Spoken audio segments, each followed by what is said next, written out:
Bienvenue sur le podcast de Sport Management School. Je suis très contente aujourd'hui d'accueillir Anne-Sophie Thillot. C'est notre deuxième échange. Nous nous étions déjà rencontrés pour un premier meet and greet à l'époque où SMS s'est installé à la Maison du Sport. Le thème du podcast aujourd'hui est de faire découvrir les carrières que l'on peut faire dans le management du sport, le fait que ce secteur est un excellent secteur pour les femmes. Bienvenue Anne-Sophie. Merci de m'accueillir. Donc, Anne-Sophie, aujourd'hui, le fil rouge de ce podcast, j'ai voulu aller j'ai été dans ton LinkedIn, ton profil LinkedIn, et j'aimerais qu'on commence avec ça. En fait, à côté de ton nom, il y a une petite mention, Oli.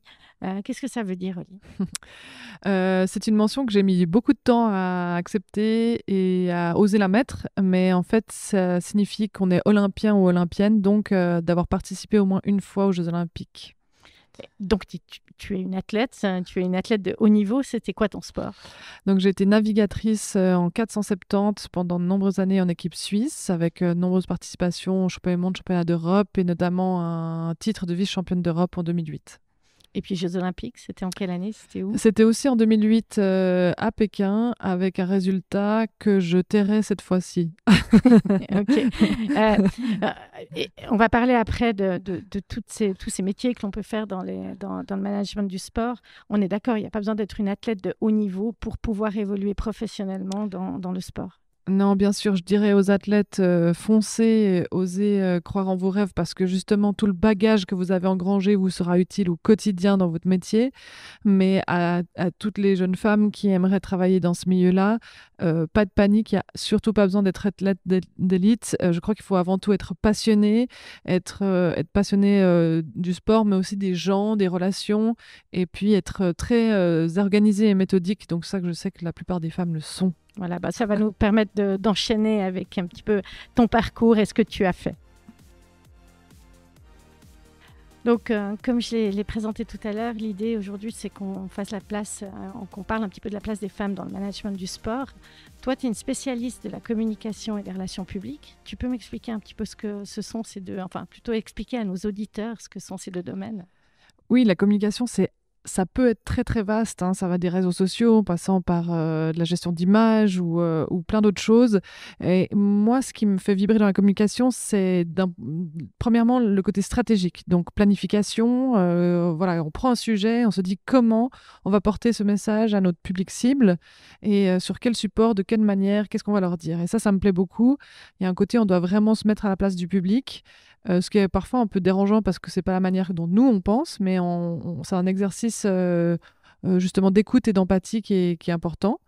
Et après, il y a tout ce qui est les relations publiques, où c'est plus les relations avec déjà les médias, la presse, vraiment les journalistes, etc.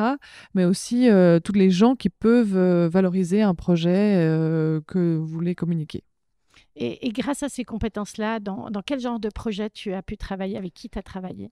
Alors, au tout début de ma carrière, j'ai travaillé dans l'entreprise de Stéphane Lambiel, patineur bien connu des Suisses, puisqu'il a été médaillé olympique.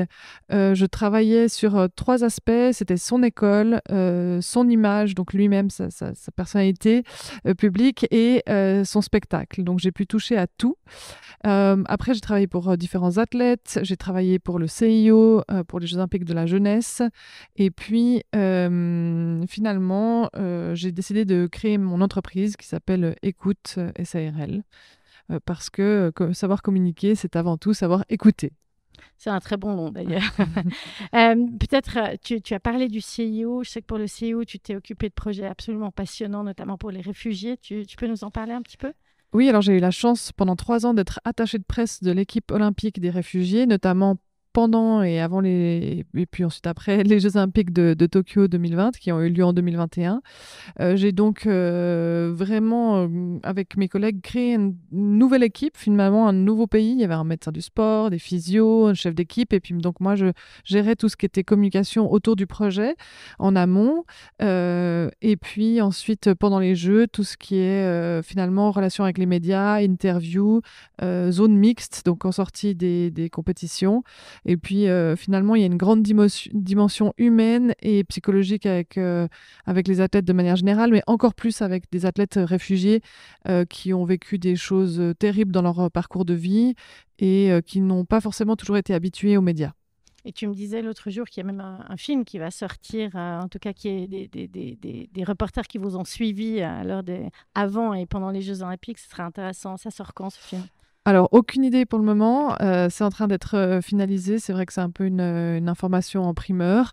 Donc, on a été suivi par des caméras et tout ça viendra au courant de l'année, a priori. On ne sait pas encore quel timing, on ne sait pas encore quelle plateforme, Ok. malheureusement.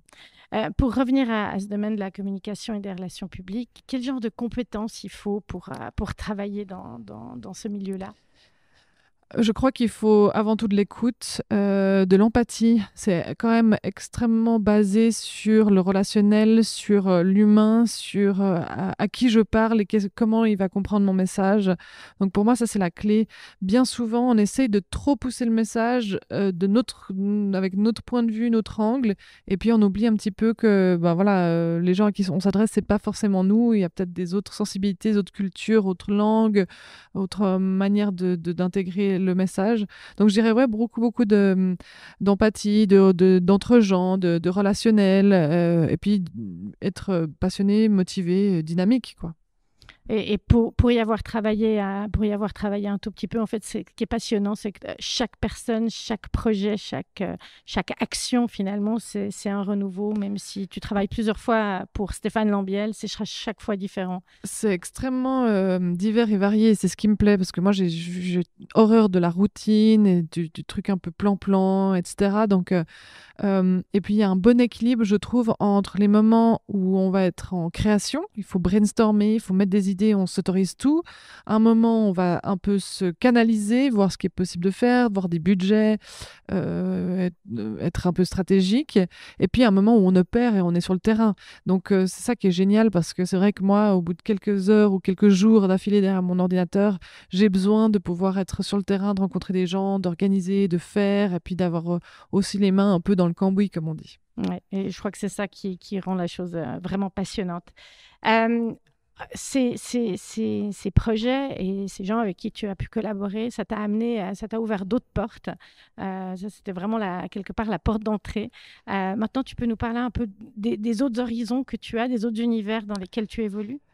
Alors, depuis que donc, j'ai été athlète pendant de nombreuses années en équipe nationale suisse, et puis après, dès que j'étais très jeune, j'ai eu l'envie de m'investir parce que je trouvais que je recevais énormément grâce au sport, au travers du sport, et je me suis dit, le sport, c'est un merveilleux outil de développement personnel, pour apprendre plein de choses qui sont utiles pour la suite, qu'on devienne champion ou pas d'ailleurs. Et donc, j'ai vraiment eu à cœur de pouvoir m'investir dans des associations au début. Ensuite, ça a été des fondations. Je fais partie du conseil de fondation de Sport et Solidarité qui finance des projets liés au sport handicap, et puis la fondation du Fonds du sport vaudois qui reverse les bénéfices de la loterie romande pour le sport vaudois. Et finalement, ça m'a amené aussi à être au comité de mon club nautique, et puis finalement au comité exécutif de Suisseling, ce qui me donne maintenant une place dans le conseil d'administration de Suisseling Team SA, qui est en charge du sport d'élite.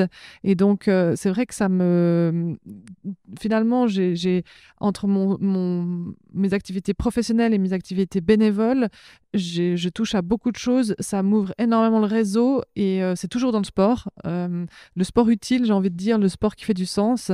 Et c'est extrêmement enrichissant, et je m'enrichis de mes projets bénévoles pour le professionnel et vice-versa. Et j'imagine que c'est dans ces organes dans lesquels tu évolues maintenant, il y a peut-être encore plus d'hommes que de femmes. Je voulais savoir un petit peu, est-ce que c'est facile de prendre sa place dans ces milieux-là quand on est une femme? Alors, je dois avouer que je viens d'un sport où, quand on est jeune, on navigue hommes et femmes mélangés. Et puis, on fait pas d'état de savoir si t'es une fille ou un garçon. Tu navigues, tu gagnes, tu perds, voilà. Et en fait, en arrivant dans le monde professionnel, je me suis pris une claque parce que j'avais été élevée finalement comme un enfant et pas comme un garçon ou une fille. Et d'un seul coup, on me faisait bien comprendre que j'étais une fille. Alors parfois, avec plus ou moins de tact, en me disant « Ah, viens dans notre board, c'est sympa, t'es une fille, il en faut ». Ce qui m'a un peu vexée au début, en me disant ben, « On me prend que parce que je suis une fille et pas parce que j'ai des compétences ». Et puis, je me suis dit « En fait, il faut que je saisisse ces opportunités. Il faut que je surfe sur la vague, et que surtout, je vienne autour de la table dans ces différents comités, conseils de fondation, etc. Et que je leur montre en fait que j'ai quelque chose à dire et de constructif et d'intelligent pour ces projets. Et c'est vrai que c'est pas toujours facile et il faut faire sa place. C'est un monde de toute manière difficile parce qu'il y a de la stratégie, il y a de la politique, mais il faut y aller, il faut oser. Et je pense que plus on est à se dire ok, je peux le faire, ça va montrer l'exemple, on va devenir des rôles modèles pour les générations d'après. Et surtout, j'espère et je pense que c'est important qu'il y ait une solidarité entre les femmes pour se soutenir, pour être intelligente dans la manière de fonctionner, même si on n'est pas toujours d'accord, etc. Et puis montrer qu'on a on a des vrais atouts d'agilité, de créativité, de vision, de stratégie, etc. Et puis, tu parlais avant d'empathie. Forcément, on l'a aussi. C'est vrai que moi, en tout cas, à travers de mon parcours dans le management du sport, je me suis jamais sentie plus bas qu'un homme. Et puis, j'ai toujours réussi à faire mon chemin. Mais venons maintenant sur le dernier projet qui t'occupe, qui est Vos Générations Champions, une nouvelle association qui a été créée. Quel est ton rôle et qu'est-ce que tu fais dans cette association? Alors, je suis en charge de mettre en route le projet. Je suis responsable du projet Vos Générations Champions, qui vise à soutenir les athlètes d'élite du canton de Vaud, non seulement par un soutien financier, mais aussi moral, de conseils de carrière, d'accès à un réseau d'experts si besoin. On a aussi vocation à amener les champions dans les écoles, à avoir un échange, à inspirer, de aussi valoriser les champions du canton de Vaud. On veut que les Vaudois, les Vaudoises soient au courant de qui sont ces champions et que leur cœur batte au rythme des pulsations cardiaques de leurs sportifs. Et finalement, de réunir les Olympiens, les Olympiennes, Paralympiens, Paralympiennes, Vaudois et Vaudoises ou vivant sur le sol vaudois pour réseauter, pour créer, pour phosphorer sur la suite du sport dans notre région. Avant de revenir sur cette notion de mentorat, parce qu'aujourd'hui, tu es accompagnée, et d'ailleurs, elle est avec nous, on la présentera tout à l'heure avec Estelle Perrière qui est là. J'aimerais que tu nous parles du futur. Tu te vois où? Quels sont tes rêves encore professionnellement dans le sport? Ou ailleurs, hein. Là, dans l'immédiat, je dirais que j'ai vraiment la volonté de faire bouger les choses. C'est que ça soit au niveau vaudois, au travers de Vos Générations Champions, ou au niveau suisse, avec justement la Fédération nationale, ou peut-être d'autres engagements dans le futur. C'est de réussir à améliorer et s'assurer que le sport vienne au service de la société, que ce soit dans l'élite ou bien dans la base. Donc ça, c'est vraiment ce qui m'anime aujourd'hui. On verra, je suis dans une phase assez de transition pour moi actuellement, mais on verra là où le vent me mène, et ça tombe bien vu que je suis navigatrice. Normalement, je saurais ajuster les voiles, mais en tout cas, c'est vraiment dans ce sens-là, et puis toujours d'accompagner les athlètes au maximum pour qu'ils aient des carrières, j'aime dire, saines et sereines, parce que c'est vraiment un vrai atout pour la vie d'avoir ce bagage du sport. Super, merci. Je vais te demander de passer le micro à Estelle. Estelle, tu as rejoint l'équipe, enfin tu as rejoint Anne-Sophie dans l'opérationnel de Vos Générations Champions il y a quelques semaines, je crois. Déjà, est-ce que tu peux te présenter? Bonjour. Oui, alors j'ai rejoint l'équipe de Vos Générations Champions donc début janvier, enfin un petit peu dans le cours de décembre, puis vraiment début janvier parce que j'ai décidé d'arrêter ma carrière de sportive de haut niveau, du coup, à la fin de ma saison. Enfin, je faisais du triathlon. Donc, c'était en fin octobre. Parce que j'ai eu plusieurs années un peu difficiles avec des blessures, avec le Covid, comme pour tout le monde, mais qui m'a pas mal affectée. Et au bout d'un moment, en fait, j'en pouvais plus. Et du coup, j'étais soutenue par Vos Générations Champions. Et vu que Vos Générations Champions aide aussi les sportifs en transition, j'ai eu donc un entretien avec Anne-Sophie. Et je lui ai expliqué ma situation, que je voulais arrêter et que accessoirement, il fallait que je trouve aussi une activité, du coup.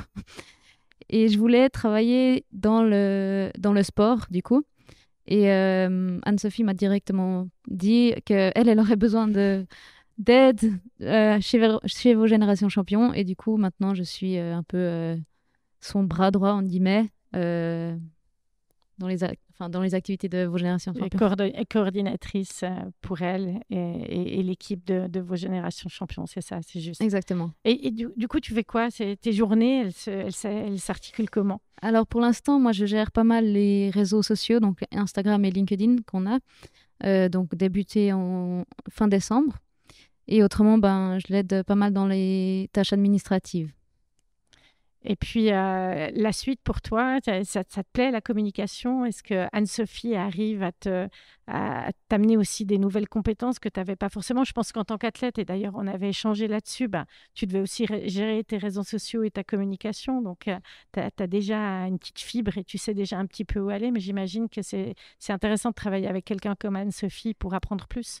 Oui, exactement. Alors, en tant qu'athlète, la gestion des réseaux était vraiment différente parce que c'est sur vraiment nous-mêmes, c'est une seule personne. Là, justement, avec vos générations champions, il faut se poser, comme disait Anne-Sophie, la question de comment est-ce qu'on transmet le message de vos générations champions, des athlètes, de ce qu'on fait. Il y a beaucoup de choses, en fait, différentes. Il y a beaucoup de monde aussi derrière vos générations champions avec beaucoup d'athlètes. Donc, il faut savoir un peu canaliser tout ça. Donc, pour l'instant, j'apprends pas mal. Il y a combien d'athlètes, en fait, dans vos générations champions? Alors, il y a 57 athlètes. Voilà, ça fait beaucoup de monde à connaître entre les sports d'hiver, Voilà. les sports d'été, quand ils gagnent, quand ils vont pas bien, etc. Ça fait pas mal de choses à transmettre sur les réseaux sociaux. C'est ça. Et puis, c'est aussi beaucoup envoyer des messages aux athlètes pour leur demander des photos, des vidéos, des médias pour pouvoir poster en fait à chaque fois dans leurs résultats. Et vu qu'on est aussi tout nouveau sur les réseaux, ils n'ont pas encore le réflexe de nous transmettre tous leurs résultats. On en profite au passage pour dire à tout le monde de ce que tu as créé au compte de vos générations champions pour faire grandir tout ça et surtout pour encourager ces athlètes qui vont peut-être participer à des Jeux Olympiques prochainement. En tout cas, nous, avec l'école, avec Sports Management School, on est très contents parce que nos étudiants vont aussi collaborer avec vous et travailler sur des questions de communication autour de ce projet-là.